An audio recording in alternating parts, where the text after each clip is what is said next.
Mesdames, Mesdemoiselles, Messieurs, bonjour, très bon réveil à vous tous. Très heureuse de vous accompagner comme chaque lundi matin avec mes complices du lundi matin. Vous les connaissez à présent. Jawdet Guessouma, bonjour. On commence par les hommes parce que Samira, on la voit pratiquement toute la semaine avec nous. Merci pour Bonjour l'honneur. Samira. Il faut toujours commencer par les femmes. Bon, allez. Quoi qu'il arrive. Mais on l'aime bien, Jawdet, c'est Oui. pas grave, de temps en Bon, temps. c'est pas grave. Allez, comment ça va, Samira? très Très en forme? Très, très haut, la forme, bien sûr. Alors, aujourd'hui, tu vas nous parler des femmes, justement. Oui, Et des instruments oui. de musique. De musique Oui. Des femmes du Sud. Sahara. Oui, du sud, du Sahara, Voilà, de... beau voyage, Oui, comme d'habitude. oui, oui, oui. Très bien. C'est pas qu'un voyage, c'est toute une histoire, c'est toute une résistance, une lutte, parce C'est vrai. qu'elles ont dû s'imposer. Très bien. En plus, c'est beau. Oui. Leur musique est belle. Oui. Donc, on va découvrir tout cela dans un tout petit moment. Jawdet va nous faire donc voyager à travers de belles expositions, n'est-ce pas? Ah oui, bien sûr. Dans un moment, Beaucoup on de va couleurs, retrouver beaucoup de lumière. beaucoup de Voilà. lumière, exactement. Dans un tout petit moment, on va te retrouver pour parler de toutes ces belles expositions à proposer aux téléspectateurs.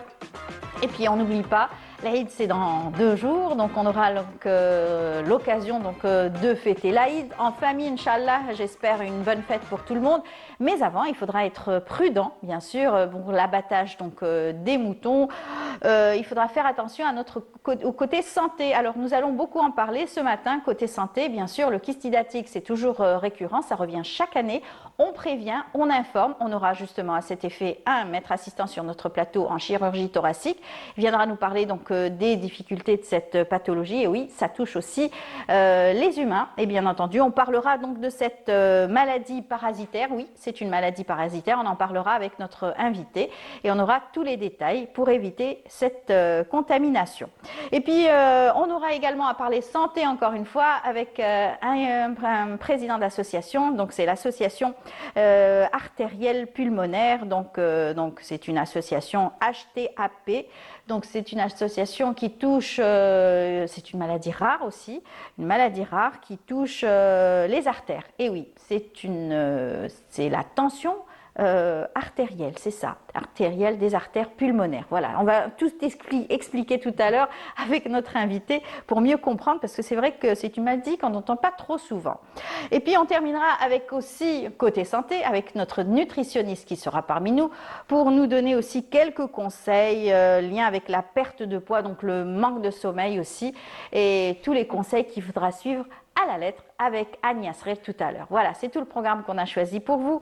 Je vous propose de commencer en musique avec une belle chanson. C'est Moxaïb qui chante Ma Bella. On se retrouve juste après.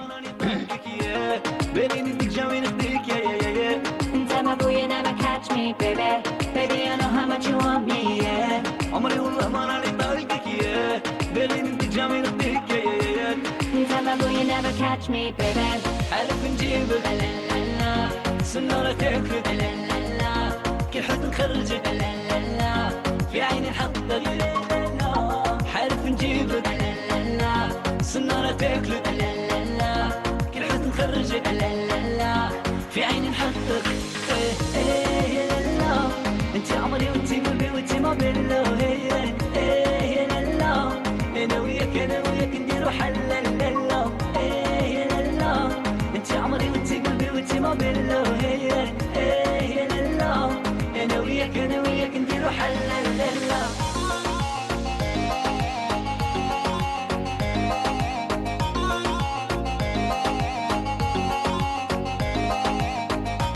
حارف نجيبك سنارة تاكلك كل حد نخرجك في عيني نحطك ايه عايزة ليلة الجبع بيبي Oh no no no no no ولي ديرك ما فهم وخاتم في يده Oh no no no no no خليه عايزة ليلة الجبع بيبي Oh no no no no no يا ولي ديرك ما فهم وخاتم في يده Oh no no no no no خليه عارف نجيبك لا لا لا سنارة تاكلك لا لا كل حد نخرجك لا لا في عيني نحطك لا عارف نجيبك لا لا سنارة تاكلك لا لا كل حد نخرجك لا في عيني نحطك ايه ايه لا لا انت عمري وانت قلبي وانت ما بالله ايه ايه لا لا انا وياك نديرو حل لا لا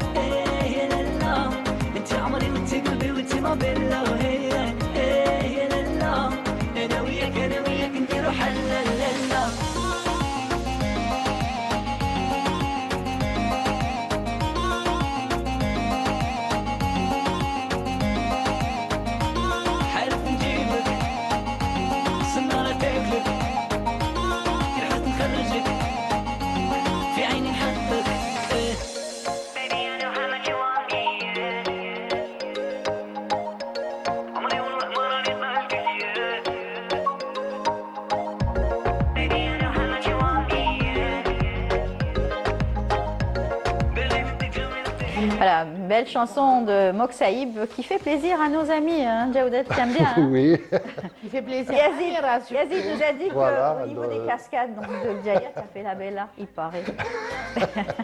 ça n'engage que lui. Mais bon, c'est en tout cas une Et belle pourtant, région j'ai que tu vas décidé nous de faire ne- découvrir. J'ai décidé de ne pas mettre des photos de moi dans le Ah, sujet. attention. Voilà. Mais pourtant, je me suis fait Avoir. attraper par Yazid. notre chef d'émission. Voilà. Mais c'est pas grave, en tout Ah, cas, ouais, ça fait non. toujours plaisir de prendre des photos. Oui, en oui, plein non, air mais et c'est une très, les très poster. belle expérience. On en Donc Samira, parlera dans un après. moment, on va la retrouver. On va commencer par Jawdet. Oui, tout de très bien. suite. On On y va va. aller découvrir de Voilà. belles expositions tout de suite. Voilà, donc D'abord, il y a un jingle, allez. Tout de voilà. suite.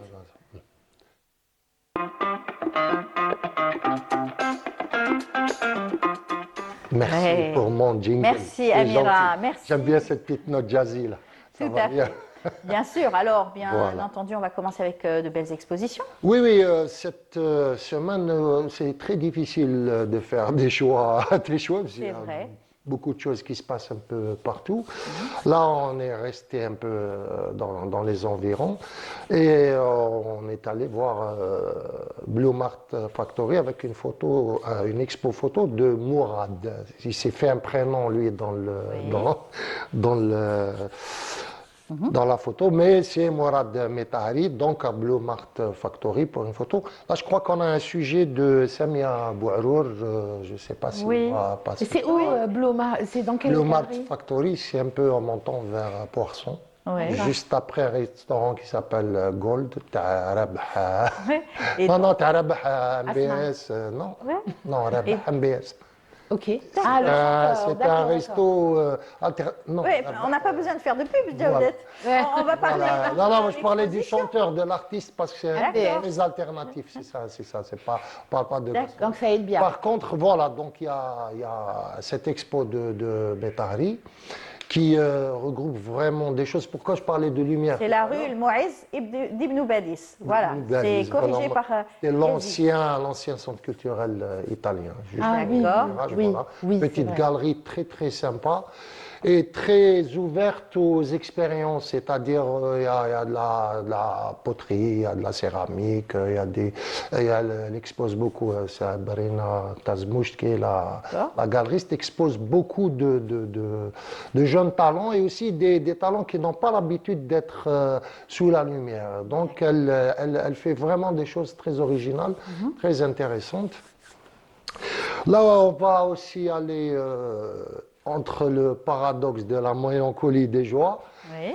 à Idles Galerie. Donc, Idles Galerie qui accueille aussi des jeunes talents. Donc, la galeriste Zola Djennan, qu'on a eu l'occasion de voir, quand elle n'est pas en train d'escalader des montagnes, elle gère sa galerie. Bien, bonjour.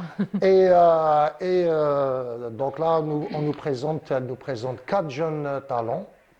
Donc, on a Princesse Minus, D'accord. Lydia Gchi. Ensuite, on a Nana, Neila Jabri, Mermaid, la sirène, Mariam Bounsiar. Et enfin, Tuna, Selena Adnan. Donc, c'est une expo qui a commencé à partir du 23 mai dernier et qui va. Là, elles sont 5, ne vous inquiétez D'accord. pas. Celle qui est de gauche, c'est Midjek, Sarah Midjek, qui est aussi une artiste. Alors, elles sont toutes diplômées. D'accord. Diplômées de l'école des beaux-arts en master et là elles exposent, elles font leur premier passage professionnel dans cette galerie Idles qui est Voilà, là pour la révéler. femme, pourtant. Oui, la galerie Idles en général c'est souvent l'année de la femme. D'accord. Et il y a beaucoup de jeunes talents, Là, on a une expo vraiment très éclectique, entre gravure, eau forte, aquatinte, dans des techniques vraiment bien. Très bien. Et puis, il y a de la sérigraphie d'art, il y a même des stickers, Alors, on est dans l'abstraction, on est dans plein de choses. Il y a ces 4 personnages vraiment dans le vent, pour ne pas dire autre chose. Super. qui font vraiment beaucoup de choses polyvalentes. Très, très intéressant à découvrir. Très bien. C'est jusqu'à mi-juin et c'est à la Galerie de l'Est, pas très loin du Bois des Arcades, juste en rentrant au Bois des Arcades, c'est à droite. Vous ne pouvez pas rater, mais il faut absolument y Agréable aller. balade. Le café est très bon aussi. Très bien, très bien. Alors, on va la revenir à galerie. l'exposition donc de photographie. De photographie Monsieur avec Tahri. un sujet Monsieur de Tahri. Samia Bouarour. Voilà. Très bien, on y va à travers ce beau reportage de Samia Bouarour. Un rêve d'enfance qui se transforme en réalité. L'œil artistique de Mourad Metahri, ancien journaliste, traque la lumière et l'émotion, transforme l'éphémère en œuvre durable. Aujourd'hui, Mourad a décidé d'exposer pour la première fois pour partager ses coups de cœur avec le public. Un moment très fort pour lui. J'ai fait de la photo depuis tout petit, avec différents types d'appareils, des instamatiques, des polaroïdes, et puis j'ai fait des études scientifiques. Et juste après, j'ai intégré le monde de la presse. Je suis journaliste depuis plus de 35 ans. Et la passion de la photo n'est jamais partie, elle est restée. Et aujourd'hui, voilà, c'est ma première exposition de photographie. Et c'est au public, à mes amis, à mes proches, de dire c'est bien ou c'est pas bien. Un simple regard chez notre artiste curieux pour déclencher toute une recherche visuelle et pour rendre la photo plus personnalisée en lui apportant de simples retouches. D'abord, c'est vraiment le travail sur la lumière qui m'a toujours inspiré. Et puis les grands thèmes où je fais un peu de recherche dessus, c'est vraiment les grands thèmes de la nature, de l'environnement, tout ce qui touche un peu à la planète, à la vie. Et voilà, c'est quelques sujets, bien sûr, historiques qui nous touchent tous, je crois. Voilà les grands thèmes que je travaille. Des thèmes divers racontent les états d'âme de Mourad, ses souvenirs, ses voyages, ses instants de vie, en évoquant sa sensibilité.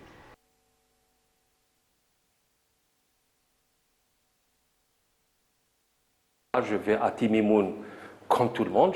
D'abord, je me prends en photo, moi, ma famille, mes amis, et comme tout le monde, les dunes, le sable, les palmiers, tout ce qu'on peut voir à Timimoun. Et dans ce lot, il y a quelques photos qui sortent un peu de ce groupe de photos souvenirs qui sont très importantes pour moi. Et j'arrive à en tirer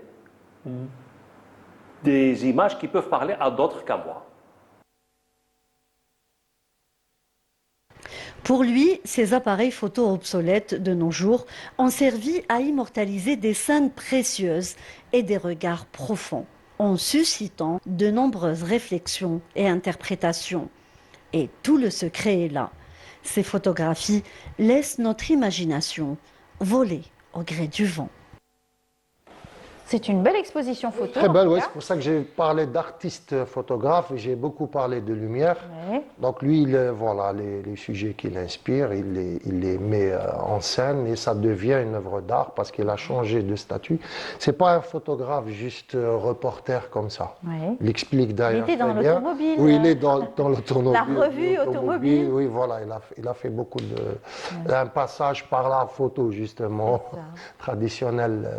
Mais là, voilà, c'est un artiste photographe, Très donc il y a original, une il a un vision œil très différent. plastique, très esthétique des choses. Voilà. On dirait que c'est de la macro, comme j'ai dit tout à l'heure. Oui, oui, parce que, vous savez, quand on change de focale, quand on prend par exemple des choses à contre-courant, vous pouvez travailler par exemple avec un objectif 28 mm au lieu du 50 normal, vous avez, après quand vous dopez un peu, vous traitez votre photo, ça devient quelque chose de très lumineux, de très esthétique, de coloré, ça donne De belles choses. voilà. Sinon, vous Voilà. mettez sur automatique. Oui, mais vous ne maîtrisez pas tous les critères. Automatique, c'est l'appareil, en Automatique. numérique, ça choisit un peu. C'est ça. Voilà, c'est un peu problématique. Exactement. En tout cas, c'est une expo qui est toujours Qui est toujours, là, mais jusqu'au jusqu'au 2 2 juin. Jusqu'au Voilà. 2 juin. Donc, elle a commencé hier et le 24 et ça va se terminer le 2 juin. 2 C'est une expo Très bien. flash. Courez-y, c'est vraiment très, très sympa Allez découvrir. à découvrir.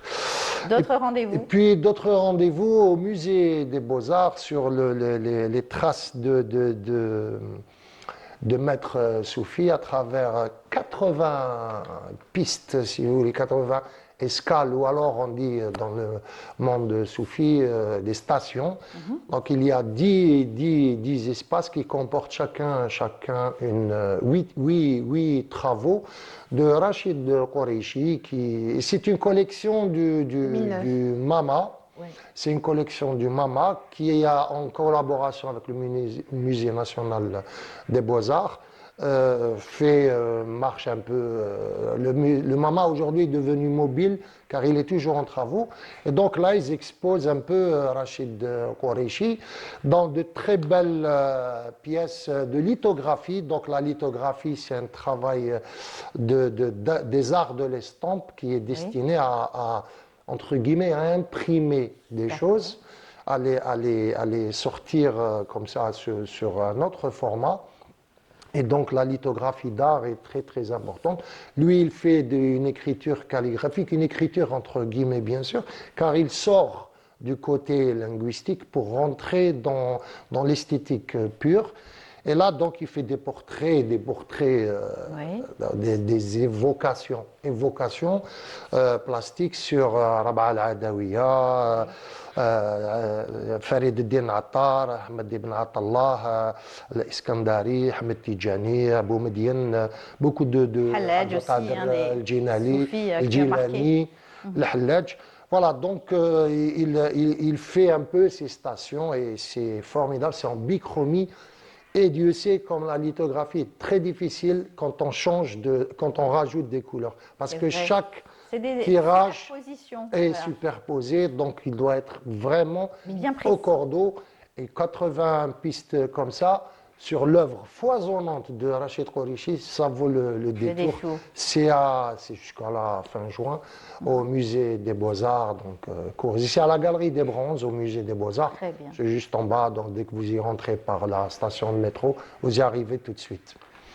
Et puis, donc, Anthropos, une interrogation sur l'être humain, sur les plis de l'âme, sur toutes ces choses qui nous froissent, qui nous font réfléchir, qui nous font douter à travers Anthropos. Une exposition de Yahya Abdelmalek. Alors là, c'est à Cine Galerie. Et c'est Yahya Abdelmalek est tout simplement un acteur majeur de la peinture algérienne, très peu connu. Il est scénographe, excellent graveur, scénographe de théâtre, il a fait du cinéma et il est enseignant à l'école supérieure des Beaux-Arts en gravure, il a un atelier de peinture, donc les gens à l'école, c'est-à-dire il a un atelier qui porte son nom actuellement.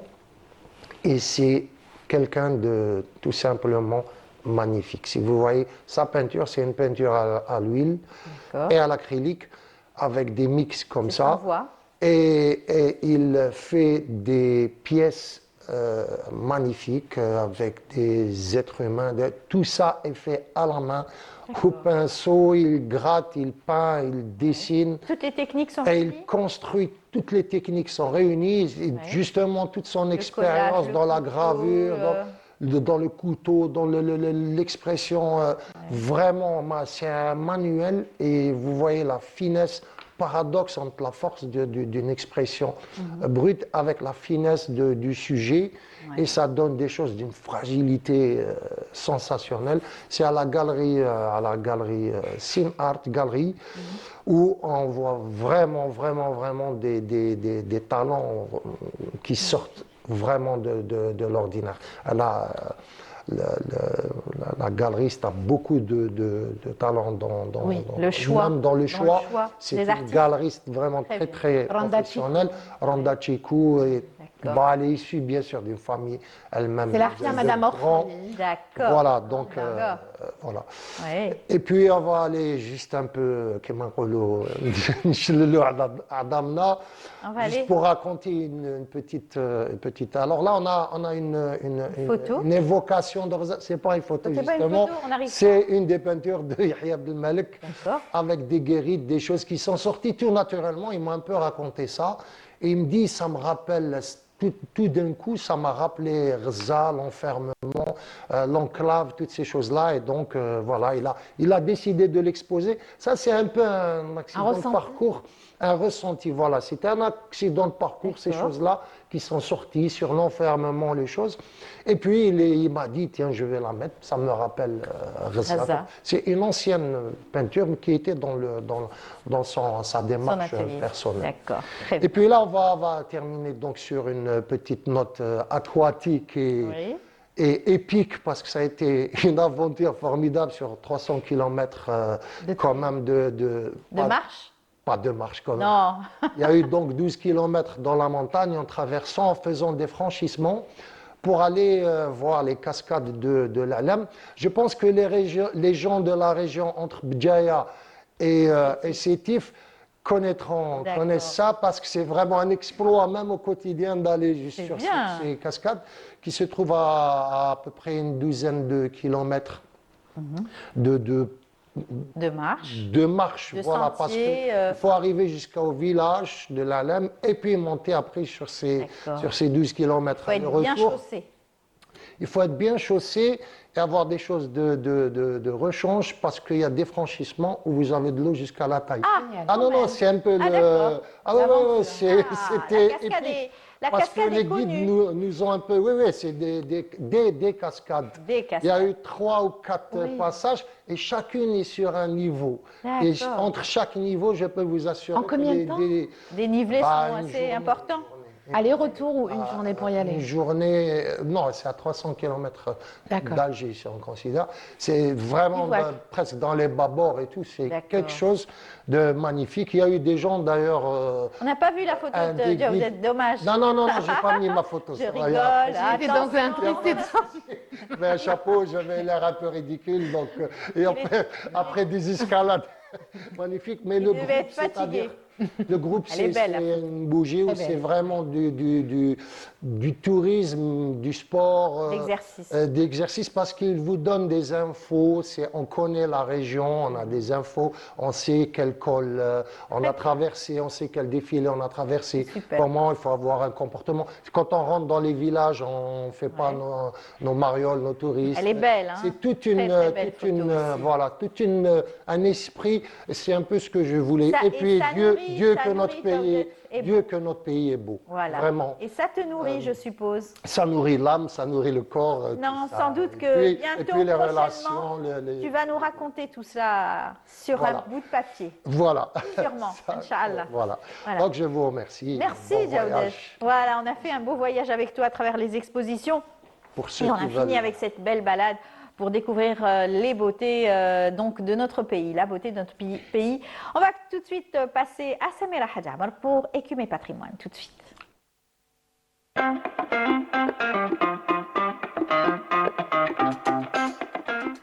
La musique adoucit les mœurs, Oui. n'est-ce pas? Oui, oui. Et celle du puis, Sud en particulier. En particulier parce qu'elle est dictée par le vent, par le souffle du vent et par la composition du ciel, par le silence, parce que les silences aussi traduisent une musique que seuls les artistes savent interpréter. Et les premières musiciennes, artistes dans le désert, ce sont les femmes. C'est elles qui battent la mesure. Les femmes ne dansent pas, elles battent la mesure et les hommes dansent. Ils dansent avec leurs armes de guerriers ou alors ils dansent sur leurs chameaux. Et très souvent, ça arrive quand il est question de l'instrument du tindi. En fait, tindi, tendé, Tendi, c'est une prononciation. C'est un instrument fait à partir d'un mortier avec du cuir. Ce sont les femmes qui le fabriquent. Ce sont les femmes qui l'utilisent et ce sont les femmes qui le fabriquent. Elles le fabriquent et elles l'utilisent à l'occasion de cérémonies. Il est un symbole de collectivité et de célébration en collectivité. Et très souvent, lorsque les femmes se réunissent, il y en a une qui tape sur le Cuir, kendi et d'autres qui chantent et d'autres qui tapent des mains, exactement tout ça, et d'autres qui chantent. Qui disent des poésies et d'autres qui font des tsarit, donc Oui, les les youyous. youyous. Tout ça compte dans la symbolique des femmes touareg. Tout a un sens, c'est-à-dire que c'est le corps, la voix, le son de la musique. Tout est important dans ce qu'elle... oui, le Ce qu'on rythme. est en elle train de voir, raconte. c'est plutôt l'imzad. Hein. Ça, on va y Alors, arriver. oui, l'imzad et le tindi sont les plus représentatifs. On m'avait raconté que justement aussi dans le désert algérien, on utilisait aussi les fameux jerrycans donc, Oui. d'essence. Oui. Et on appelait ça German, parce Oui. que ça venait d'Allemagne. Eh oui. Germanie. Et donc ils tapaient dessus aussi. Et j'ai mis un extrait dans le montage C'est vidéo. un instrument à cordes. Oui, Des ça choses c'est l'imzad. graves, ouais, c'est- L'imzad est un instrument, est une D'accord. demi-calebasse, Ouais. on appelle une vielle que les femmes confectionnent. Elles tendent une peau de chèvre, voilà. Et puis il y a toute une préparation, il y a Le tout fil, c'est un le grain fil de cheval, exactement. Rituel. Voilà, rappelez que l'imzad, l'Algérie l'a inscrit, pas que l'Algérie, nous partageons cette culture avec d'autres Touaregs. pays, Mali, avec le d'autres Niger. pays frontaliers, le le Mali, le Niger, et aussi nous partageons la culture du Tindi avec, ce sont les Touaregs, ce sont les peuples, c'est les Keltamachèques. Les Keltamachèques sont ceux qui parlent le tamashek, ceux qui partagent cette langue, cette culture, ce mode de vie, mais ils sont sur 3 ou 4 pays. Ils sont algériens comme ils sont nigériens, comme ils sont... Voilà. Donc, ils sont tout ça. Et on a nous, ils sont implantés, ils n'ont pas bougé, ils sont restés là. Celle qui a, j'ai envie de dire, celle qui a donné le là, celle qui a commencé, on parle que des femmes, on ne parle pas des hommes aujourd'hui, artistes. C'est Dacine Ultima. C'est elle a vécu, c'était la poétesse, la muse de la Ultime, Hagar. ouais. Voilà. Celle, l'amoureuse de Agamstan. Celle qui a construit tout l'imaginaire, c'est elle qui l'aura appris, c'est elle qui a fait résonner On l'appelait l'imzad dans princesse tout Dacine. la Hagar. C'est la Donc, princesse. voilà, c'est la médecine. Tellement elle était noble par sa... On dit que c'était la vertueuse, c'est elle qui a appris aux femmes touareg la liberté d'exprimer leur art. La femme touareg porte le monde sur ses épaules. Quand on voit le mode de vie, le climat, la difficulté du climat, hein, elles vivent dans des conditions arides. C'est elles qui construisent la tente en laine, en fibre de laine ou alors en cuir. C'est elles qui font paître les chèvres, c'est elles qui font à manger, c'est elles qui s'occupent des enfants. Les hommes font du commerce, ils se déplacent. D'accord. Voilà, donc c'est ça. Donc elles s'occupent, on va dire, de tout ce qui est l'atmosphère familiale. Et puis elles font de la musique. Elles enseignent aussi, Voilà. elles transmettent aussi Donc à c'est leurs enfants. Dacine, la poétesse. J'aurais bien voulu lire un petit passage Oui. de Dacine parce que Dacine nous a Vas-y, marqué, vas-y, elle a vas-y. marqué. Poétesse immense. Elle a tellement marqué le monde que Yazid Ait Mahiddin a Ah, appelé sa fille prénommée sa Dacine, fille Dacine, que tout à nous fait. aimons beaucoup. Donc préfère avec moi la voix de l'imzad, parce que c'est ce qu'elle a porté, c'est ce qu'elle a fait avec virtuosité. Le violon qui sait chanter et ne soit pas étonné qu'il n'ait qu'une corde. Parce que c'est un monocorde, c'est une vielle avec un monocorde. As-tu plus d'un cœur pour aimer? Elle a eu qu'un cœur pour aimer. Elle a eu plus qu'un Il cœur. était immense. Le Sahara, le désert bien sûr, et puis à Amstan. Elle a été aussi le mentor, on peut dire mentor. Oui, oui, on va écouter un L'égérie. extrait. Ouais, L'égérie. on va écouter un extrait Oui, bien tout de suite, on y va. Du CD De l'imzad. Oui, alors si c'est le premier, c'est Amrar Islam. Voilà. La vieille. Pardon? Amrar, c'est la vieille. Oui.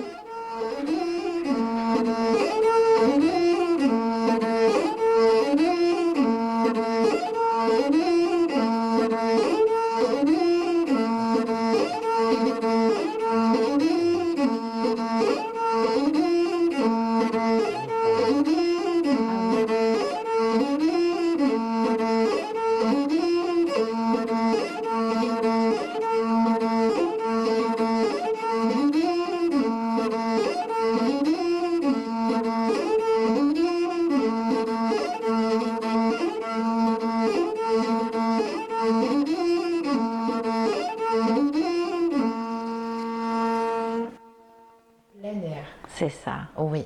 Ça me donne envie de rendre hommage à Monsieur Kerzabi, Oui.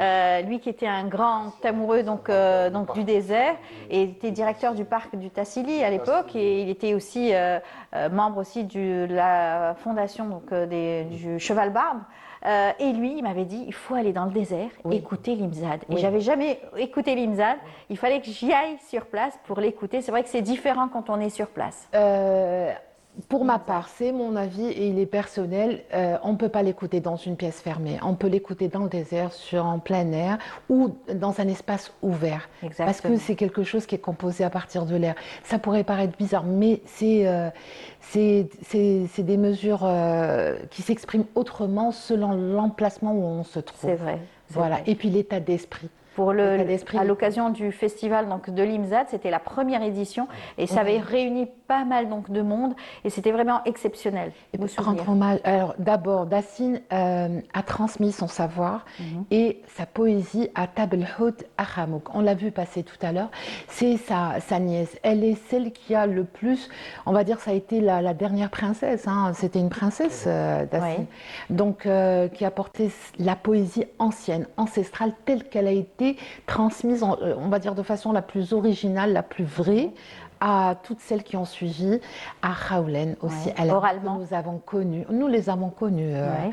Alamin Khawlen aussi, oui. Alamin Khawlen, Voilà. et Badilalla. Badilala, Pour le bien Tindi. sûr. Non, mais même pour l'Imzad. L'Imzad. Badilala, elle maîtrisait tout. Allah yarhamha. Elle maîtrisait tout. Elle a été la mère spirituelle des Tinariwen. Elle a celle qui a peut-être battu, elle s'est battue pour s'imposer parce que c'est un milieu d'hommes. La musique, on n'admettait pas beaucoup les femmes et elle a fait des tournées mondiales avec de très très grandes stars Oui, internationales, c'est avec les Tinariwen. Elle a ouvert la voie à plusieurs artistes qui ont fait rayonner le patrimoine culturel, artistique. Elle n'avait pas de problème générationnel. Hein. Non. Bien au contraire, elle était tout à fait à l'aise avec les personnes de tout sa le monde. génération. Elle a ouvert sa maison à Taman Rasset, notamment au Tinariwen et à tous les artistes qui ont suivi. Parce que c'est grâce à eux, c'est la première génération de guitaristes. C'est vrai. Ils ont introduit, ils ont su. Guitare Et électrique, ils ont su. guitare sèche. Non, mais il fallait le faire. Je veux dire, introduire la guitare électrique, qui est un instrument très moderne, avec que ça soit l'Imzad ou le Tindi. Ils ont fait des compositions qui ont ébloui le monde. Exactement. Les Tinariwen se produisent jusqu'à aujourd'hui partout dans le monde. Et il y a d'autres personnes en marque. Shtima, on ne peut pas ne pas parler de Shtima. C'est vrai. Shtima Bouzid, qui nous l'avons rencontré 1000 fois, elles ont tout fait pour sauvegarder ce patrimoine, celui de l'Imzad, tout comme celui du Tindi, hein, de ces instruments. Il y a aussi le Bendir, il y a aussi des groupes qui s'appellent Jaguar, qui utilisent, comme tu as dit, des jerrycans, Ouais. qui datent de très longtemps. C'est derbouka, si on veut, c'est des percussions, et elles ont composé ça. Si on remonte un peu plus haut... C'est la femme, toujours, bien sûr. Oui, la femme, elles Ces ont lutté. instruments. Et si on remonte un peu plus haut, on va dire dans la Saoura, du côté de Béchar, celle qui a marqué tous les temps, Hasna. celle qui a, oui, c'est Hasna al-Basharia, c'est la roqueuse du désert. désert. C'est celle qui a ouvert une voie et elle aussi, elle a dû s'imposer parce qu'elle est allée utiliser le gumbri, le gumbri qui est réservé pratiquement aux hommes. Il n'y avait pas à son époque. Aujourd'hui, c'est peut-être une chose ordinaire quand on le voit, mais à une époque, il fallait l'imposer. En tout cas, elle reste pour l'éternité. Hein. Elles ont de marqué toute la force de sa passion. bien sûr, Oui. le monde de la musique. Hein. Oui, et dans son parcours à Hasna al-Basharia, elle maîtrisait les percussions, bien sûr, la guitare aussi. Et ce qui est bizarre aussi, quand on voit le complet avec la guitare, c'est des fusions qui ont excellemment réussi. Elle a ouvert la voie à Souad Asla, Oui, qui était sa percussion. Elle jouait du qarqabou. Ouais. Et son cœur, voilà, C'est sa ça. choriste et tout. Et puis, Souad Asla, si on veut, c'est la voie de la transmission. Elle a relevé le voyager, défi. Exactement. Elle se produit dans le monde et elle a créé un collectif qui s'appelle Lemma. Lemma, ça réunit les anciennes et les jeunes artistes et un partage de savoir, de passion, de musique, de poésie, parce qu'elles transmettent aussi de la poésie. Et c'est de la poésie très ancienne qui raconte leur vie, leur histoire, Alors c'est leur aussi légende. bien du patrimoine matériel qu'immatériel, Oui. parce que cette poésie est transmise hein, de génération en génération. génération. Oui. De mère en fille, en tout cas, il y a un lien de filiation ou alors c'est de femme à femme. Et c'est très bien C'était conservé. matrilinéaire, donc Oui. la transmission Oui. se fait à travers les femmes. En tout cas, leur poésie est plus que magnifique. Donc beaucoup de femmes, beaucoup d'artistes, beaucoup de musiciennes ont marqué la musique algérienne du nord au sud, parce que même au nord, hein, même C'est vrai. en Kabylie, même à Tizi Ouzou, même à Tlemcen, je pense à Cheikha Tetma, elle aussi elle a dû s'imposer, mais elles ont ouvert la voie. Elles ont ouvert la voie et aujourd'hui c'est quelque chose de tout à fait naturel et c'est un autre son. Oui, c'est un Que autre son, masculin, carrément. c'est un autre son Oui. différent. Et il faut Et l'écouter. qui Quand les complète touristes viennent, ils emportent ça dans leurs oreilles et c'est des souvenirs belles. Qui marquent, hein, parce qu'après, belles quand en vous plus. écoutez cette musique ailleurs, ça vous rappelle ce beau voyage que vous avez parcouru, sans doute. Quand on voit les joueuses de l'IMSAD, c'est d'abord une tenue vestimentaire, c'est des cernes, c'est des gros bijoux en argent, c'est un maquillage, c'est l'indigo aussi L'indigo, qu'elles tout à mettent. fait. C'est toute une culture, c'est de toute une région et qui va sur plusieurs pays que on est ravis de partager. Exactement. Et grâce au festival de la Hagar, ils sont venus de partout grâce à la Speiba, parce que on a oublié de mentionner dire le hier. ganga aussi, le ganga qui est utilisé notamment pendant la Speiba qui va commencer le 25 juin prochain à Janet. Les femmes jouent de cet instrument.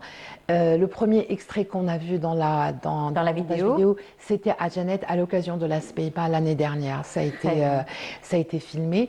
Donc, elles aussi se maquillent, se partent de leurs bijoux, de leur tradition, de leur culture. Tout ça est mis en avant et tout ça participe du patrimoine immatériel de l'Algérie. C'est ça. Moi, je souhaite que le Tindi ait plus de lumière. Soit Oui, classé. qu'il Moi, soit j'adore le inscrit. Tindi, c'est très beau. Oui. Et surtout quand ils se regroupent, ils mettent de l'eau sur la peau pour Oui. accentuer Et la le son. poésie qui est dite, c'est l'Issawat, en fait, que ce soit même pour l'Imzad. C'est toute une culture et les chameaux battent leurs pattes en fait, dans leur danse Dans le rythme. au rythme du Tindi. C'est ça. Voilà. C'est très beau. Oui, et quand l'Imzad se joue, par contre, lui, se joue dans l'intimité, on ne parle pas. Il y a un poète, la musicienne, la joueuse de l'Imzad joue. Je ne sais pas si tu te rappelles de Stima, à Oui, Tamanrasset, oui. voilà, grâce à Perediri Lehriz. Tout à On a fait. pu assister à ces spectacles extraordinaires, mais ils se sont déplacés, ils sont venus dans Exactement. toutes les wilayas. C'était formidable, le premier Voilà. festival de Donc ça, l'IMSAD. C'est une autre dommage qu'il atmosphère. n'existe plus. Peut-être. Je veux dire, en opposition avec les joueuses du Tindi, qui sont pour la fête. On l'utilise aussi, parce qu'il y a un effet magico-thérapeutique. Voilà, quand quelqu'un est malade, on lui joue du Tindi, et puis D'accord. le mal s'en va.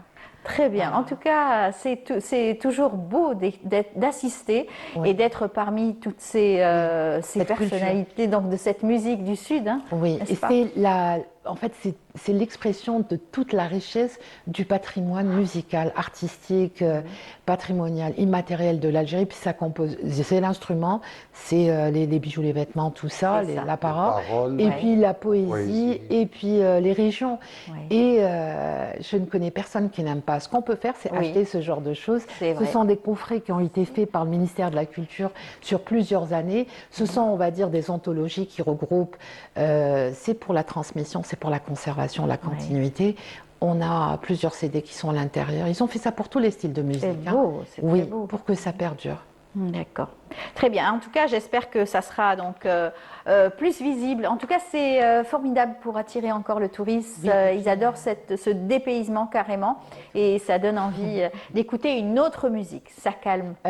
Oui, et puis Voilà. c'est beau. je suis pas me dire, c'est pas du folklore. Non, c'est de la Il y musique. a la photo de Dassine, elle existe. Elle est passée. Ouais. hein. Elle est passée là. Oui. Oui, mais elle existe, donc ça va.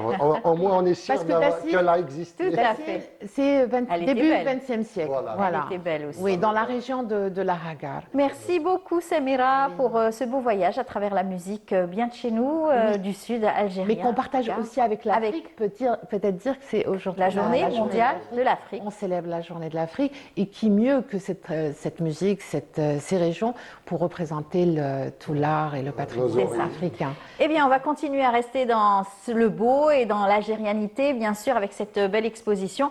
Je vous dis merci beaucoup. À la semaine semaine Ouais, prochaine. Sahaïdkoum. Samira, tu voulais faire ses vœux? Sahaïd comme ma mère, je t'aime. Saha Oulahna, Inch'Allah, et à tous les Algériens. On l'embrasse bien fort, ta maman, parce qu'elle est fidèle téléspectatrice. Oui, elle nous elle nous suit suit. tous les matins. On Oui, l'embrasse bien quand elle fort. peut. Et puis, en tout cas, bonne santé.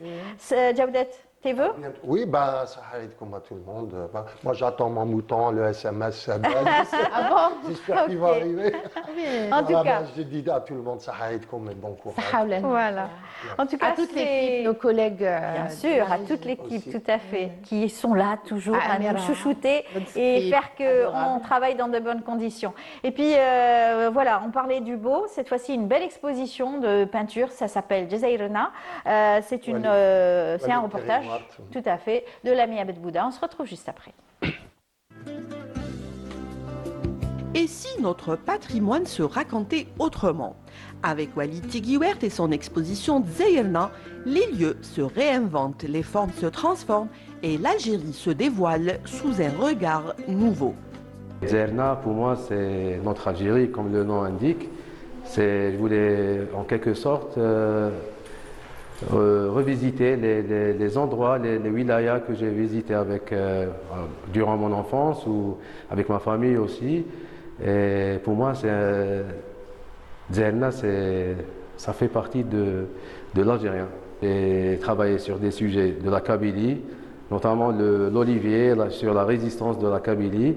Le sud aussi, j'ai récemment visité Gherdaya. J'étais très inspiré par l'architecture de Gherdaya, la femme, la Bouawina, le haïk de Gherdaya. Dans ces toiles, les formes se construisent comme des structures, des lignes et des volumes. Normal, l'artiste est ingénieur en génie civil. Il y a aussi une géométrie, héritage d'un père architecte qui très tôt lui transmet le goût des lignes, des formes et de la composition. Ce n'est que du bonheur de voir son enfant faire une exposition individuelle. Walid, il a vite enregistré pratiquement mes dessins et il les a traduits en œuvres artistiques. Donc ces œuvres, quand on voit ces œuvres, on voit un peu de la géométrie, beaucoup plus de la géométrie. Et encore plus important aussi, c'est les couleurs. Comme c'est un enfant, lui, moi je pense son message, c'était que ces œuvres soient accessibles à tous les enfants, parce que les enfants aiment les couleurs. Mais au-delà de la structure, il y a la couleur, une dimension qu'il apprendra au fil du temps aux côtés d'un grand peintre, Mohamed Laraba. Walid revisite des scènes de vie, l'architecture et des symboles du quotidien à travers une figuration contemporaine, chaleureuse et sensible. J'ai connu un très grand artiste, Allah yarhamou, Mohamed Tahar Laraba. Je suis son élève d'atelier, donc j'ai été pendant 8 ans. On a travaillé beaucoup ensemble, il m'a beaucoup appris. Il m'a rendu un artiste professionnel, donc il m'a montré la couleur, la technique. On a vécu des moments magiques et c'est un grand maître que je rends hommage, Allah yarhamou. Le bleu, c'est ma couleur préférée et c'est le bleu de la mer Méditerranée, qui est avec la mer, avec une vue sur mer. Et il y a même d'autres couleurs, c'est les couleurs de l'Algérie, du sud, de la Kabylie, d'Alger. Il y a des ocres, il y a des bleus, il y a des verts, et c'est les couleurs de l'Algérie. Dans son voyage visuel au cœur du patrimoine, il nous conduit à Alger, Béjaïa, Gherdaya ou encore Boussaada à travers ce mausolée qui attire le regard par ses couleurs singulières et sa forme géométrique qui donne une impression à la fois réelle et abstraite.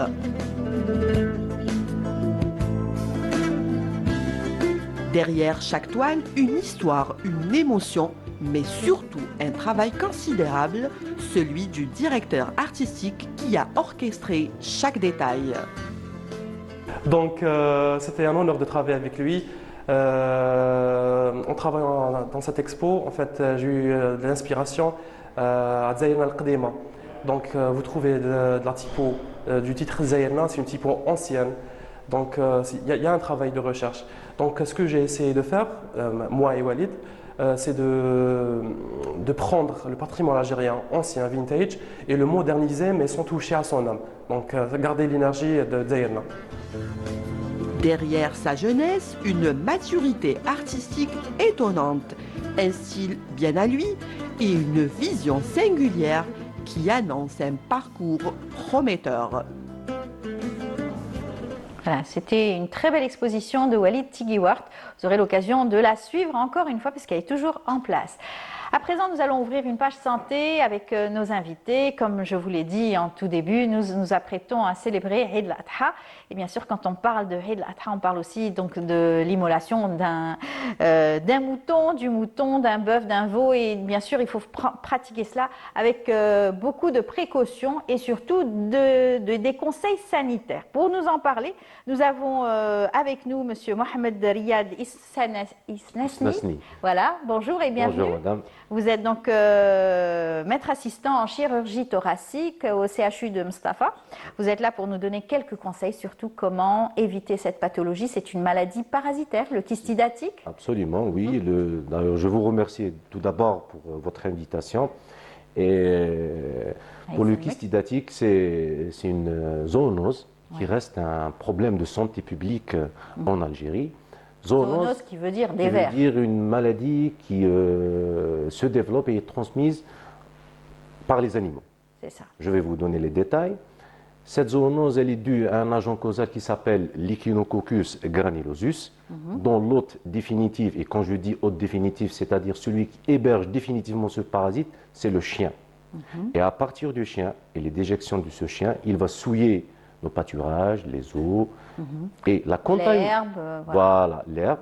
La contamination et la consommation de ces aliments souillés ou de ces eaux souillées va être responsable de la contamination des herbivores qui sont les hôtes intermédiaires et aussi la contamination de l'homme. Voilà. En consommant par ricochet. Voilà.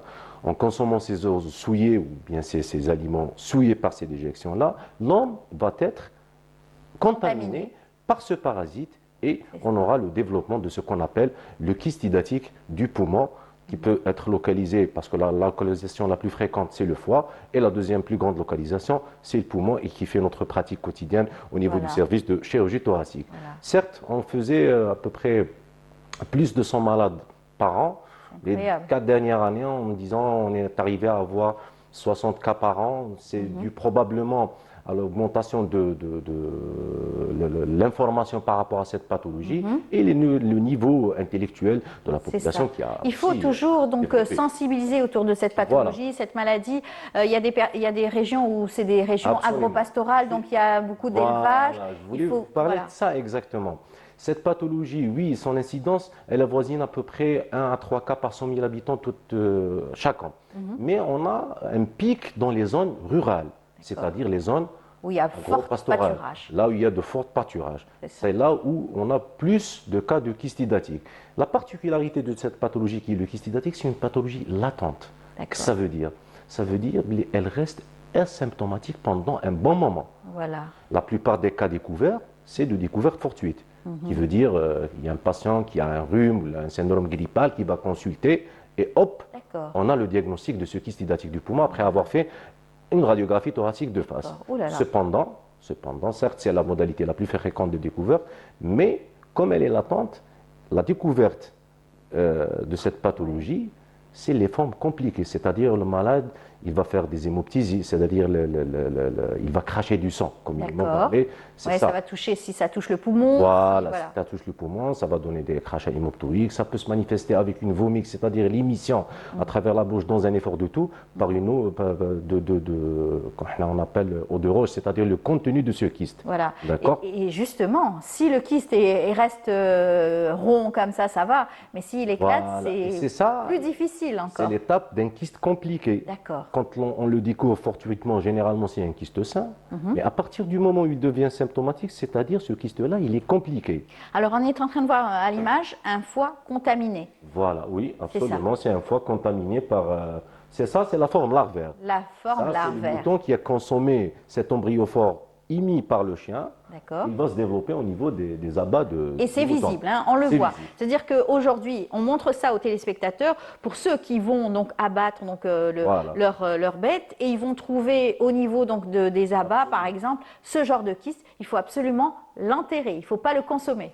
Cette question, elle revient chaque année, Chaque année. par nos amis. Toujours. Est-ce que je peux consommer ou pas cet abat qui est contaminé par le. Ah, très bien. Voilà. Donc, la réponse, c'est il vaudrait mieux éviter. Si on revient à la littérature cliniquement, il n'y a pas eu de cas démontré cliniquement qu'en quoi la consommation va donner les kystes. Mais ce n'est pas à éliminer. Donc, la consommation directe peut donner ce risque. Autre chose, le liquide édatique contenu dans ce kyste, c'est une substance très allergénique. La consommation, si tu ne seras pas infecté par le kyste, tu risques d'avoir une allergie. D'accord. Il est très très allergénique, le liquide D'accord. édatique. Très bien. Donc, mais le vrai message qu'on peut Voilà, dire de ça, c'est le fameux schéma que le vous... cycle donc, parasitaire. Le cycle Voilà, parasitaire. si on voit bien qu'il y a le chien, il y a le mouton, donc le chien il va émettre L'hôte ses intermédiaire, embryophores, voilà. l'hôte définitif. Oui. L'hôte intermédiaire, c'est le mouton, il C'est va le mouton. consommer ses déjections, embryophores, voilà. ses déjections, voilà. Et il va y avoir le développement de ce kyste au sein de ce mouton-là. C'est ça. Voilà. Le message à tirer de tout ça, c'est le cycle, comment il va être fermé. C'est la consommation du chien en consommant ses abats qu'il va être réinfesté. Exactement. Pour éliminer, pour casser ce cycle, il ne faut jamais donner les abats crus aux chiens. voilà. C'est-à-dire la découverte d'aliments, d'abats souillés, il faut les enterrer. Alors ça, c'est quand on parle d'animaux domestiques, un chien domestique. Ne Absolument. jamais lui donner d'abat. Et pour le chat, non. C'est les canidés. C'est les Le canidés. kyste édatique, c'est Très les bien. canidés, c'est-à-dire les chiens, les loups, tout ce qui est canidé. Voilà. Alors là, pour un animal domestique, on peut surveiller. Pour un animal sauvage, non. C'est-à-dire que si ce sont des chiens errants, Si on vous peut pas. permettez, même l'animal domestique. Parce que si on revient un petit peu en arrière, on a dit que la plupart des cas, il vient des zones rurales. D'accord. Oui, ok, mais comment que ça se fait et comment qu'on explique? On voit tous les jours dans notre pratique quotidienne au niveau du service de chirurgie thoracique qu'il y a aussi des malades qui viennent des zones de la ville, d'Alger, des Urbaine, sortes d'Alger, urbaine, oui. de Blida. Oui, tout Comment à que fait. ça se fait qu'ils ont un kyste? C'est parce qu'ils sont Ah, ça, en je le contact sais. avec des chiens. Et D'accord. ces chiens-là, ils ne contrôlent pas ce qu'ils mangent. C'est ça. Il lui donne n'importe quoi, il infeste son chien, et ce chien-là, il va infester l'humain. Parce que la contamination, c'est à travers la consommation, oui, C'est vrai. mais le contact avec les chiens, quand le chien te laisse, tu caresses son pelage, tu vas être contaminé. Exactement. Et c'est pour ça Voilà. qu'on doit insister sur l'hygiène des mains aussi. Oui. Il faut se laver bien les mains quand on est en contact avec le chien, et quand on a ces crustacés, ces légumes, il faut bien les rincer, bien les et rincer, bien bien les laver. pour Alors, casser ce cycle. Nous avons reçu une dame qui était justement contaminée. Et à chaque fois, elle devait faire, donc c'est récurrent, c'est-à-dire que ça reste longtemps hein, chez l'humain, il faut surveiller, ça peut. Oui, bon, je vais vous expliquer un truc. Le traitement radical du kyste édatique, c'est la chirurgie. D'accord. Il y a des traitements médicaux, oui. On a noté, c'est l'albendazole, la communauté médicale, elle le connaît. Mais ce traitement médical, ce n'est qu'un traitement d'appoint et qui parfois peut accompagner la chirurgie.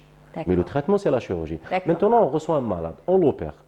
On lui enlève ce kyste parce que le traitement, il faut savoir que ça part de l'ablation de ce kyste. D'accord. Et on peut arriver même à enlever une partie du poumon, ce qu'on appelle la lobectomie, et voire même un poumon tout entier. C'est la pneumonictomie quand on a des kystes compliqués. D'accord. Tu enlèves le kyste, le patient il part chez lui. Si on ne pratique pas ces mesures d'hygiène dont on vient de citer, le malade, il est en contact avec le chien, etc. Il va reconsommer ses aliments souillés. Il va se réinfester. Et le cycle, il revient. Il est repris. Et on fait le malade opérer et ça représente un risque plus important quand tu l'opères pour une deuxième fois. Exactement. C'est pas comme une première fois. Alors, il y a des personnes qui ne mangent pas de viande, par exemple, et finalement, ils sont contaminés. Là, encore une fois, vous avez cité tout à l'heure, donc les aliments qui sont mal lavés, les salades, les légumes. La contamination, elle se fait à partir de la consommation de légumes souillés ou d'eau souillée ou le contact avec le chien. Voilà. La consommation de viande ou d'abat, ce n'est pas démontré cliniquement, oui, mais il faudrait éviter de consommer ces aliments-là. Très bien. Donc le conseil aujourd'hui, encore une fois, c'est de bien laver ces aliments. Absolument. Il faut surtout éviter le contact direct avec les animaux, bien sûr, surtout si c'est même si c'est des animaux domestiques. Bien se laver les mains, c'est encore une fois, c'est cela. C'est bien se laver Et les symptômes directs. Je reviens, je vous ai dit dans un Le premier temps, rhume. le kyste hydathique, c'est une maladie latente. Il n'y a pas vraiment de symptômes. D'ailleurs, le diagnostic, comment on le fait, c'est l'association des données épidémiologiques. Voilà, un patient qui vient dans une zone de deux zones rurales avec l'imagerie qui donne le diagnostic, d'accord. Mais les symptômes, c'est les formes compliquées du kyste. On peut avoir une simple toux, l'émission par la bouche, c'est pathognomonique d'une solution saline, eau de roche. Ça, c'est un signe pathognomonique, mais c'est un kyste compliqué. Une légère douleur. Une fatigue? Pas vraiment. Pas vraiment. Les symptômes, c'est une rare. Il est connu pour ne pas avoir de grands symptômes cliniques, le kyste hydathique. En tout cas, si on suit toute cette chaîne donc, de santé, hygiène, etc., quotidienne, on évite en principe d'être contaminé. Bien sûr. Lavage des mains, l'hygiène et lavage des aliments. Et si on a des animaux chez nous, il faudrait, après chaque contact, essayer de laver ses mains pour ne pas fermer ce cycle-là. Tout à fait. Et en cas, bien sûr, de l'abattage, bien sûr, pour l'Eid al-Adha, il faudra enterrer profondément donc, les abats contaminés. C'est le message le plus important à transmettre. Mettre de la chaux. Voilà, c'est ce qu'on a appris depuis tout jeune, hein, à la télé. Mettre de la chaux et les enterrer. Voilà. Et ne pas donner ces aliments aux chiens. Très bien. En tout cas, merci pour tous ces conseils. Ça a été donc un plaisir de vous recevoir. Mohamed Riyad Isnasni, vous êtes donc chirurgien et maître assistant au niveau donc en chirurgie thoracique au CHU Mustapha. Vos vœux pour l'Aïd peut-être? Si je peux me permettre de parler un petit peu en arabe. Je souhaite à toute la population لكل الشعب الجزائري عيدكم مبارك وكل عام وأنتم بخير أعاده الله علينا باليمن والبركات وجعلنا خير سلف خير خلف لخير سلف وعيدكم مبارك وكل عام وأنتم بخير. Yatek Saha, merci beaucoup et bon courage pour tout ce que vous faites. Et puis on salue aussi le professeur donc, chef de service qui devait être parmi nous ce matin. Et qui fait un travail énorme pour lutter contre cette pathologie. Tout à fait. Il a eu une urgence ce matin, donc il n'a pas pu être parmi nous. C'était deux kystes hydatiques. Voilà. On va opérer en toute urgence, présidé par bien sûr monsieur le professeur Karim Mouskouri. Très bien. En tout cas, bonne chance à tout le corps médical hein, qui va travailler durant l'Aïd aussi, sans arrêt. Merci. On vous retrouve dans un tout petit moment après donc quelques belles balades à travers Alger.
De retour sur notre plateau, nous continuons à faire de la prévention ce matin et surtout de l'information au côté santé avec nos invités. Cette fois-ci, c'est le président de l'association artérielle des maladies artérielles pulmonaires, Monsieur Ahmed Benyatou. Bonjour. Bonjour madame, bienvenue. Merci de l'invitation. Merci du chaleureux accueil que vous m'avez réservé. C'est gentil, merci beaucoup en tout cas d'avoir répondu.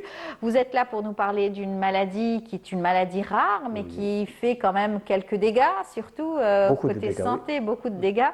Vous allez nous parler donc de cette maladie qui touche les artères pulmonaires. Voilà. Et cœur. Et cœur. Cœur et poumon, oui. Voilà. C'est une maladie rare, c'est l'hypertension artérielle pulmonaire. C'est une maladie rare qui est parfois génétique, qui est parfois... elle n'est pas transmissible, elle n'est pas contagieuse, non, mais qui peut... n'importe quelle personne pourra être atteinte de cette maladie. Parfois c'est héréditaire, parfois des bébés qui naissent avec une déformation, avec un CIV, avec un trou au cœur. Et, et parfois d'autres maladies qui peuvent mener à cette hypertension pulmonaire, telles que l'asthme sévère par exemple, telles que les fibroses pulmonaires, des maladies pulmonaires récentes. Et qui peuvent amener à cette maladie. Il y a aussi d'autres maladies qui sont des maladies rares, qui a le lupus par exemple, c'est une maladie rare. Il y a la sclérodermie aussi, qui peut amener à cette maladie. Voilà. D'accord. Alors, vous avez justement, comme c'est une maladie assez rare, donc peu connue, beaucoup de personnes sont atteintes de cette maladie sans pour autant le savoir. Oui. Donc, vous avez fait une journée d'études le 23. Le 23 mai. Oui. C'était à l'occasion de la journée mondiale de l'hypertension pulmonaire. Très bien. On a organisé une journée, c'est notre 6e journée. Et de passage, cette journée, c'est notre première journée après le décès de notre défunte présidente, Rabbi Yarhamaha. C'était Khadija Ali Qassem. D'ailleurs, c'est pour elle qu'on a. Avant, c'était HTAP Algérie. Actuellement, c'est Khadija de l'hypertension artérielle pulmonaire. C'est en honneur parce qu'elle a fait plus de 8 ans. Oui. Elle s'est battue pour faire connaître cette maladie. Et c'était une personne atteinte. D'accord. Elle n'est pas d'ailleurs ici chez vous, avec notre professeur en pneumo. Bon, on a organisé cette journée où on a invité nos malades. On a invité les médecins des hôpitaux environnants. D'ailleurs, on a organisé cette journée en collaboration avec la DSP de la ville d'Alger et sous le patronage de Monsieur le ministre de la Santé. Ça a été une journée réussie. Enfin, je ne peux pas dire que c'est réussi, c'est pas à moi de le dire, mais... aux visiteurs. En tout cas, si vous avez touché une majorité de personnes, c'est déjà réussi. Exactement. C'était vraiment... On était contents. D'accord. Pas trop contents, mais ça va. En tout cas, vous avez fait de l'information et de la vulgarisation surtout pour faire connaître cette maladie. On va parler un petit peu des symptômes. Comment est-ce qu'on arrive à mettre un diagnostic sur cette pathologie? Justement, ça, le diagnostic de cette pathologie n'est pas facile. Et en général, quand la personne est diagnostiquée HTAP, elle est déjà au stade avancé. Parce qu'il n'y a pas de diagnostic précoce. C'est-à-dire que c'est une maladie évolutive aussi? Oui. C'est une maladie qui au moment où elle est déclarée... Si elle est mal soignée? Non, je ne peux pas dire mal soignée. C'est une maladie rare, c'est une maladie méconnue. Quand la personne est atteinte, est déclarée diagnostiquée HTAP, il est pris en charge par nos professeurs, bien sûr. On a des profs de différentes spécialités, comme des profs en pneumo, en cardio et en médecine interne. Donc, mais malheureusement, le citoyen algérien est en général négligent envers sa santé. C'est vrai. Si on ne l'emmène pas sur un brancard à l'hôpital, il n'ira jamais. Et c'est ça qui fait un peu aggraver ces choses-là. Donc, on aimerait faire quelque sorte de dépistage précoce. On aimerait bien. Mais parfois, nos malades ne veulent pas manifester. D'accord. Parfois, cette maladie... On découvre ça parce qu'on a des symptômes donc, de tension Non, pas la tension. Ça n'a rien à voir avec la tension. C'est le cœur et les poumons. C'est une hypertension pulmonaire. Et comment le savoir? Comment on arrive à savoir ça? Quand la personne commence à avoir du souffle. Quand la personne n'arrive pas à monter les escaliers un ou deux étages. Quand la personne commence à avoir des enflements au niveau des jambes. Quand la personne remarque du bleu au niveau des extrémités, donc, extrémités, des doigts et de la bouche. C'est ce que veut dire, c'est l'oxygène. C'est-à-dire que voilà, les lèvres bleutées, exactement, les doigts, les extrémités des doigts aussi qui deviennent bleus. Exactement, c'est un signe. C'est-à-dire le sang, il passe pas très bien entre le c'est cœur. l'oxygène, parce que le côté droit du cœur, et on met l'oxygène vers même le cerveau. D'accord. Et parfois, quand l'oxygène baisse, le malade tombe dans un coma ou dans c'est une hyperconnaissance. Voilà, hyperconnaissance. Oui, oui. Et ça, c'est l'urgence. Oui. Ouais. Oui. Et donc, tout de suite, la personne est prise en charge. On lui donc, prodigue des premiers soins d'abord et ensuite un traitement. Parfois, ils sont hospitalisés, oui. Oui. Et le traitement, oui, c'est que bon, on fait ce qu'on a, on s'en fait avec ce qu'on a. Le traitement, il n'y a pas trop de médicaments parce que c'est une maladie rare. On aimerait avoir peut-être prochainement, il y a quelques médicaments qui ont été, par la même occasion, qui ont été induits au journal officiel. D'accord. Ils vont enrichir notre pharmacie en médicaments parce qu'actuellement, il n'y a pas trop de médicaments. Oui. C'est malheureux, mais c'est ça. Revoir la prise en charge donc, de ces malades. Oui, la prise en charge. Et on a des profs au niveau des hôpitaux. Malheureusement, c'est-à-dire notre rôle, nous, en tant qu'association, société savante, parce qu'on travaille avec la société la SAHP, qui est une société savante de l'hypertension pulmonaire. C'est la Société algérienne d'hypertension pulmonaire. Oui. Et nous, on est une association nationale d'hypertension pulmonaire. Donc, on travaille en collaboration. Bien sûr, c'est obligatoire. Et puis on ne peut pas travailler sans eux. Bien sûr, et chaque fois, on travaille. Vous travaillez aussi pour... Et c'est eux nos éclaireurs. D'accord. Donc on ne peut pas... Ce qui est bien, c'est de voir comment est-ce que la maladie évolue aussi dans le monde et comment est-ce que les chercheurs travaillent sur cette maladie. Oui. Au niveau mondial, il y a des nouvelles publications chaque année dans la revue de la santé. Oui, c'est vrai que c'est une maladie rare. Il peut atteindre, jusqu'à présent, en diagnostic, c'est-à-dire ils disent que une personne par 1 million. D'accord. Et au niveau mondial, il y a jusqu'à présent, ils ont recensé 30 500 000, quelque chose comme ça, de personnes atteintes. Oui. Nous, en Algérie, on est à environ 2000 personnes.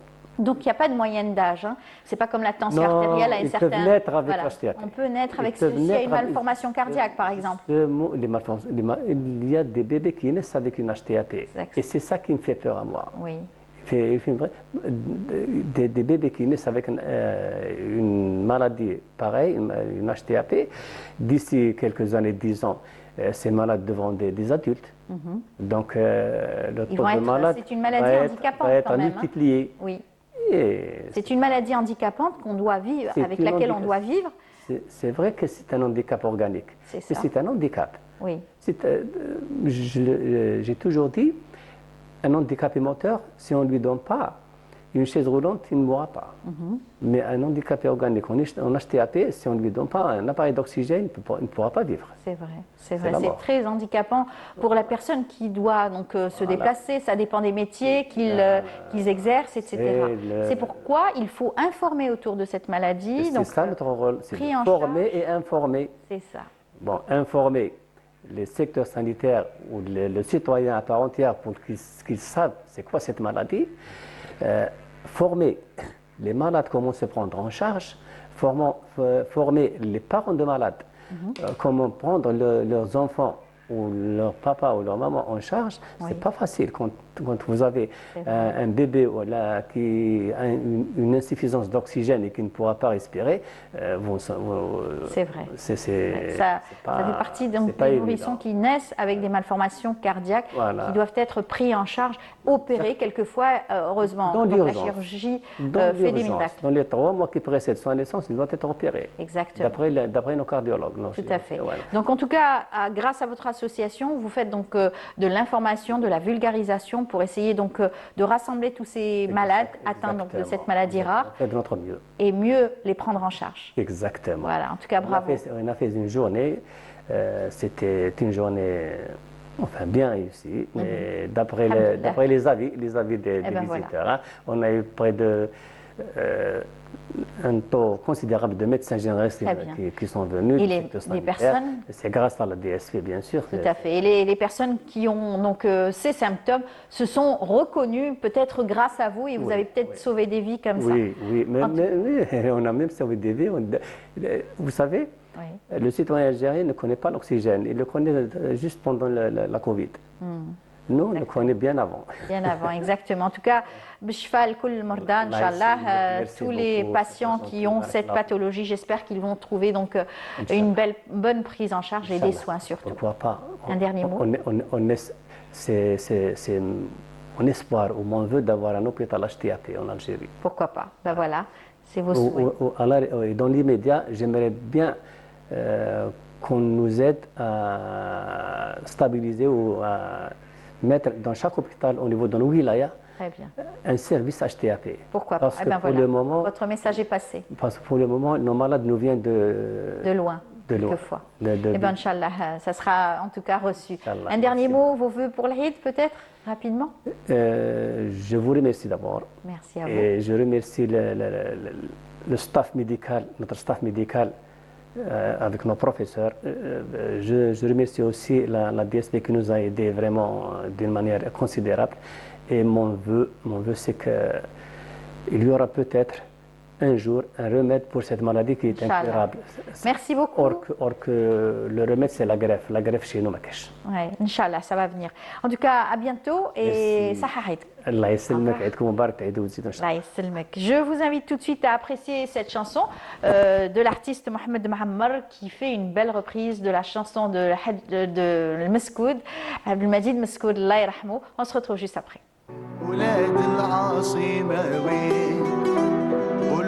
سامعين ريحة البهجاوي قولوا لي يا سامعين ولاد العاصمة وين يا تزير يا العاصمة سمت قيمتك عظيمة حبك في قلبي ديما إلى يوم الدين صدق لي ما لهم قيمة وكلهم المدين سيدي تعلبي عبد الرحمن يا حبابي دين الشهيد الأبي والأولياء الصالحين حمر الحياة يا قرابي سيدي محمد بو قبرين قولوا لي يا سامعين ريحة البهجاوين قولوا لي يا سامعين ولاد العاصمة وين قولوا لي يا سامعين ريحة البهجاوين قولوا لي يا سامعين ولاد العاصمة وين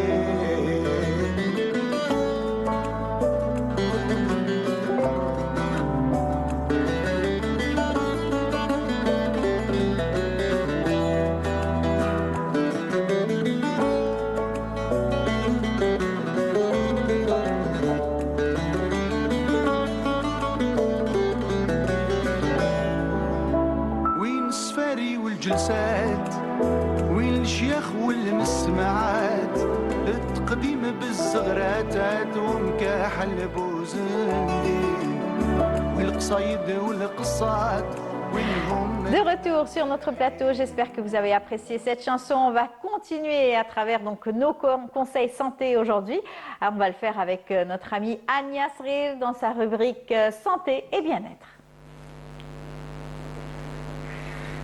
Eh bien, on va la retrouver tout de suite. Elle est là parmi nous. Ania, comment ça va? Ça va, alhamdoulilah. Amel, ça va? Très bien, très bien. Alors, c'est vrai qu'on s'apprête à fêter l'Eid, donc tout le monde s'affaire à préparer les derniers achats, préparer aussi la maison et bien d'autres choses aussi, le mouton pour certains. Oui. Voilà, mais bon, aujourd'hui, il faudra se reposer quand même. Exactement. Nous allons parler d'un sujet très important et lié, voilà, justement au bien-être, tout autant que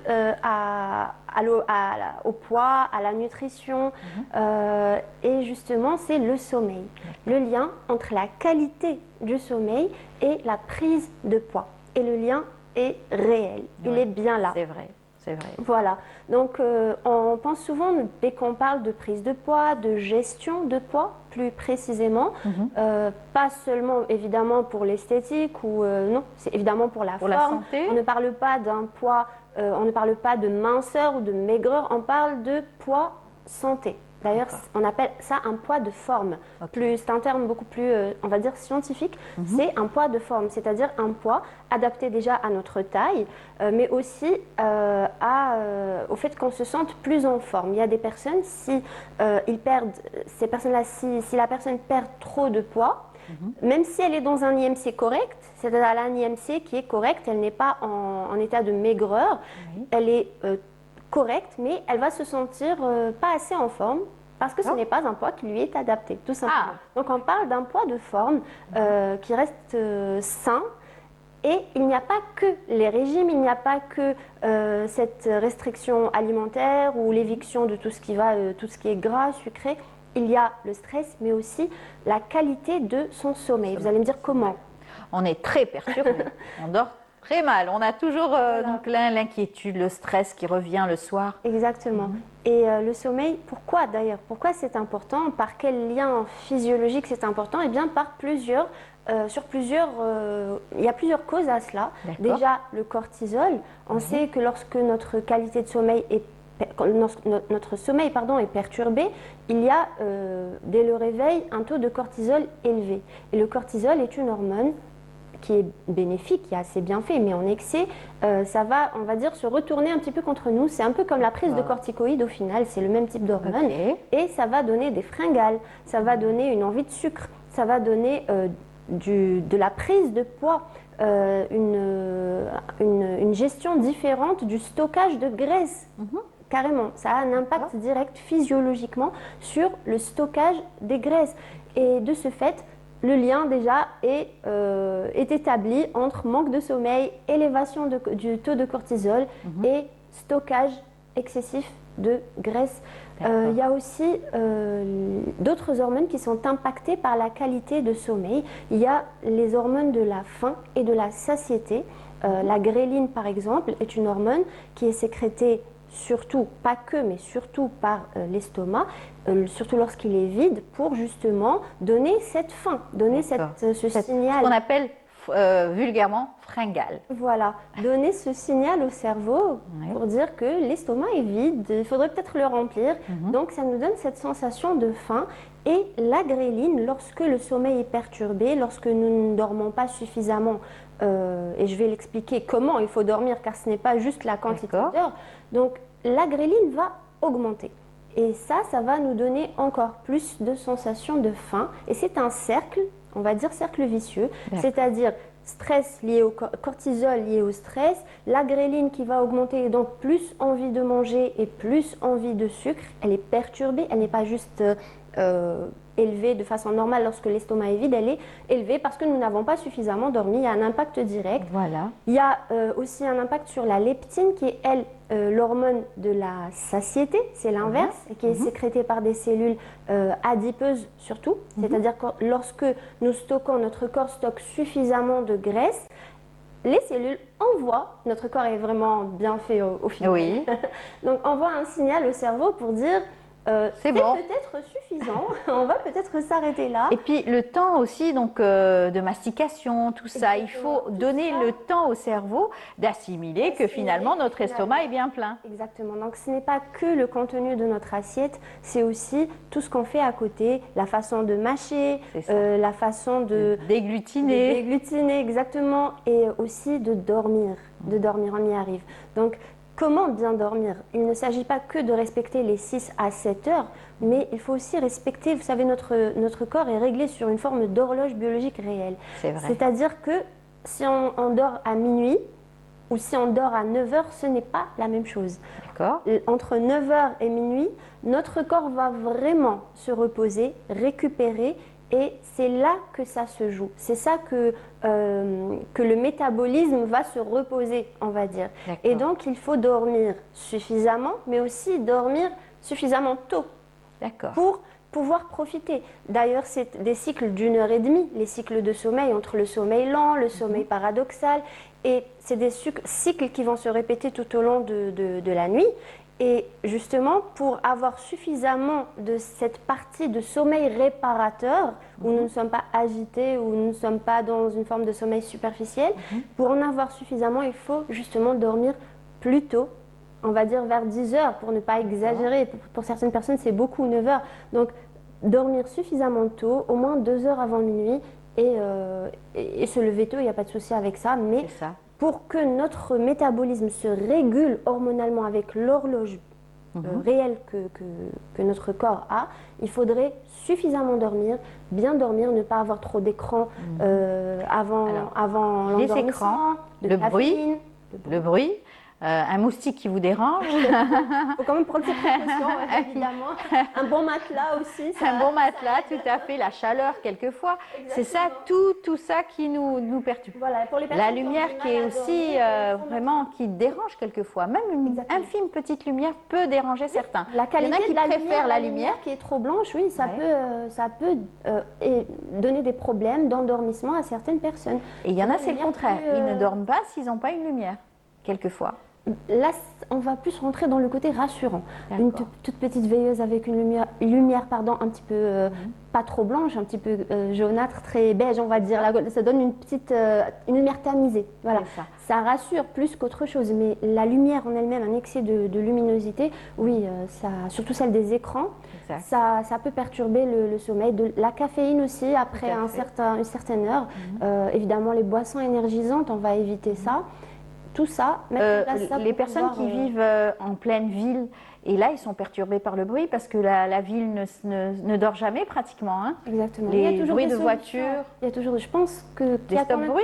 Des solutions, voilà, il y a le double vitrage, il y a les... Voilà, par exemple. Donc il faut prendre quand même les mesures qu'il faut pour essayer d'améliorer au maximum la qualité de son sommeil, car c'est souvent assez sous-coté l'importance que le sommeil a sur notre prise de poids, et pas seulement au travers des hormones, c'est aussi pas seulement au travers du cortisol, de la gréline, de la leptine, c'est aussi si vous vous réveillez fatigué, si vous n'allez pas avoir envie de faire du sport, donc c'est un cercle vicieux encore une fois. Vous allez vous réveiller fatigué, donc vous n'allez pas faire beaucoup d'activité physique. Et qui dit peu d'activité physique dit prise de poids, sédentarité, inflammation, prise de poids. Donc c'est vraiment un cercle et on peut casser ce cercle au travers de certaines mesures à côté de l'alimentation, comme bien dormir. Bien dormir. Alors quelquefois il y a des personnes qui revivent toute leur journée le soir. En allant dormir au moment où ils posent leur tête pour aller dormir, ça y est, c'est tout le schéma qui revient la journée. Et ça, c'est fatigant. C'est vrai. On n'arrive pas à dormir. Et c'est pour ça que tout est lié. Vous savez, le stress, le sommeil, l'alimentation, tout ça est lié. Il faut agir sur plusieurs plans. Et les gens qui rêvent beaucoup, moi je suis une personne qui rêve beaucoup, le sommeil paradoxal chez moi est très perturbé. Et comment on fait? Mais ça n'empêche pas. Ça n'empêche pas de bien dormir. Oui, ça n'empêche pas de bien dormir si les cycles sont respectés. Si plutôt vous donnez, si la nuit est assez longue. D'accord. Si la nuit est assez longue, le sommeil long va un petit peu l'emporter sur le sommeil paradoxal et vous allez pouvoir récupérer. Donc les rêves n'empêchent pas vraiment de bien dormir. Mais si la nuit est courte, oui. Si vous êtes agité pendant la nuit et que les heures ne sont pas suffisantes, ça peut avoir un effet... Yazid, il nous a donné un bon conseil, surtout en ce moment. Comptez les moutons. Pourquoi pas? Oui, c'est la bonne période justement pour compter les moutons. C'est une belle petite... C'est vrai. Alors il y a beaucoup donc, de choses. On dit que plus on prend de l'âge, moins on dort. Oui, c'est souvent observé. C'est parfois aussi lié au stress, à l'isolement. Et c'est tout à fait normal. C'est-à-dire qu'on n'a plus besoin d'autant de sommeil. Oui, on a une activité qui va se réduire aussi pendant la journée. Donc c'est pour ça qu'il est conseillé, peu importe l'âge, d'avoir une activité physique régulière, surtout un sport qu'on apprécie, et de maintenir cette activité longtemps. Ce n'est pas parce que nous atteignons un certain âge qu'il ne faut plus faire de sport. Au contraire, il faut juste adapter l'activité physique à l'âge et continuer d'être actif. Car dès que vous faites du sport, dès que vous faites de l'activité physique, il y a de la bonne fatigue derrière et donc vous avez plus facilement envie de dormir au final. Et oui, ça dépend aussi de son oreiller quelquefois. Évidemment. Il faut tout changer, s'adapter. Quand on change d'endroit, quelquefois il y a des personnes qui dorment mal quand ils changent carrément donc, d'endroit. Bien sûr, ça peut être lié à la luminosité, au bruit, au fait tout simplement d'apprécier le lieu où nous sommes. Des infusions aussi, j'ai failli oublier, des infusions le soir pour aider à se calmer, à se détendre, à bien s'hydrater. mais un petit peu à distance quand même, pas trop le soir, ne pas non plus se réveiller toutes les 3 minutes, voilà.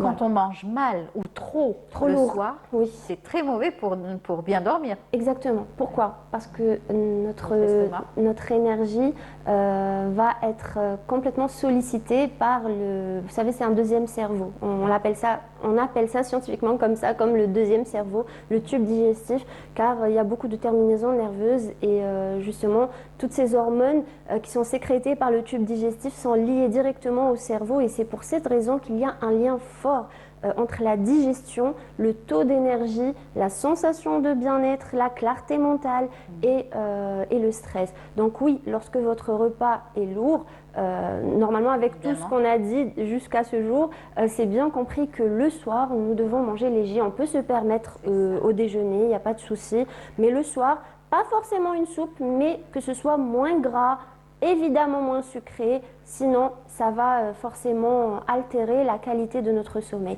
Et c'est vraiment un cercle, comme vous voyez, et vous le cassez sur plusieurs, à plusieurs endroits. On peut casser le cercle vicieux et améliorer sa qualité de sommeil avec plusieurs mesures. Tout à fait. Le stress accentue aussi donc, le sommeil, bien sûr, et ça le perturbe. Et ça a été scientifiquement prouvé que le poids, que la prise de poids est liée directement à la qualité de sommeil et aux heures de sommeil. Exactement. Comme nous, le stress de ne pas pouvoir se réveiller le matin pour être en face du téléspectateur, on a toujours peur de rater son réveil, bien qu'on a une horloge biologique bien réglée, hein, je vous assure. Exactement. Voilà, sinon pour terminer, on va donner peut-être encore une fois un petit conseil, pas de produits chimiques pour bien dormir, recommander toujours du naturel. Oui, le maximum possible, éviter de prise de somnifères. Et évidemment, les somnifères ont leur impact, effet négatif sur une personne qui n'en a pas forcément besoin. C'est surtout la surmédication qui est un problème. Ce n'est pas les somnifères en eux-mêmes. Il y a des personnes qui souffrent de pathologies ou de problèmes d'ordre mental où les somnifères peuvent quand même aider. Car ce n'est pas tout le monde qui part du même point de départ et du même degré. Donc pour certaines personnes sous prescription médicale stricte, évidemment il n'y a pas de problème, mais encore une fois avec modération. Et on va dire que c'est pour des périodes. Ce n'est pas moi quand j'entends une personne qui dit je prends des somnifères toute ma vie, c'est un petit peu aberrant. Voilà, donc c'est pour des périodes précises de la vie, pour des événements parfois de la vie un petit peu particuliers. Mais généralement je préfère évidemment des infusions, prendre parfois, pourquoi pas, on peut s'aider avec des compléments alimentaires, du magnésium, pourquoi pas, mais encore une fois sous forme de cure à des périodes adaptées. Mettre de la lavande sous l'oreiller ou de la camomille, c'est ce qu'on dit, je crois. Pour les personnes qui ont du mal à dormir et qui veulent vraiment optimiser au maximum leur sommeil, oui, ils peuvent aussi, ça ne fait pas de mal dans tous les cas, et tout ce qui est aromathérapie reste agréable et assez efficace pour beaucoup de personnes. Tout à fait. Et puis il y a aussi la médecine du sommeil qui existe. Il y a donc tout un service qui est donc présent, donc pour les personnes qui n'arrivent pas à trouver le sommeil, allez consulter carrément chez la médecine du sommeil. Exactement. Voilà. Merci beaucoup Ania. Des vœux pour le Eid? Oui, sahaïdkoum, déjà sahaïdek. Merci. Sahaïdkoum à toute l'équipe de Canal Algérie, à mes parents, ma famille, mes 2 filles évidemment, ma nièce, mon neveu, ma sœur, sa famille, toute la famille pour que personne ne soit ne se sente un petit peu écarté, mes amis. Je vous souhaite à tous mes collègues, tout le monde, sahaïdkoum, Inch'Allah. Inch'Allah. Merci beaucoup Ania. On se retrouvera dès la semaine prochaine. Avec grand plaisir. Merci beaucoup. Voilà, on est arrivé à la fin de l'émission. Merci à vous tous de nous avoir suivis. Merci à toute l'équipe de nous avoir accompagnés. On n'oublie pas, juste après le Bonjour d'Algérie, il y a donc l'instant matin avec Marie Moussaïd. On aura le plaisir de retrouver donc demain Constantine depuis la station régionale. On aura donc Smaïl Belkhaïdia. Mercredi, on vous retrouvera avec grand plaisir pour une matinée spéciale Eid. Bien entendu, bien sûr, Canal Algérie sera là également. Et puis d'autres programmes concernant l'Eid du premier et deuxième jour aussi. On sera toujours à vos côtés. Merci à tous et à très bientôt. Au revoir. Bonne journée.